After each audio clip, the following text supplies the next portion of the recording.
vítám se Dašura a tady Kuba, můj nový kamarád, bratranec. A my jsme si koupili FIFU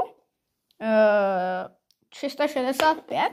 Takže můžeš to rozbalit a uvidíme, co tam všechno bude. Okay, nějaký balík. Mám začít balíčkama, nebo tady jsou nějaký karty? No, tady jsou limitovaný edice, je tu Frankie de Jong. OK, tady. To je Matus nějaký. Neumíme číst, jo, jsme malí. Ne, to bude 8. Takže. No tak ale neumíme jako, já nevím, odkud jsou. Hele, začneme třeba s tímhle balíčkem. Hej, my to máme jenom na 60, takže se nezlobte, já. Takže rychle, kámo, jeď bomby.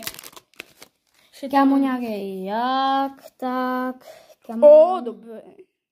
Tak, musíme spěchat, protože může mít ten minutu dlouhý video. Což je nejhorší věc na celém světě.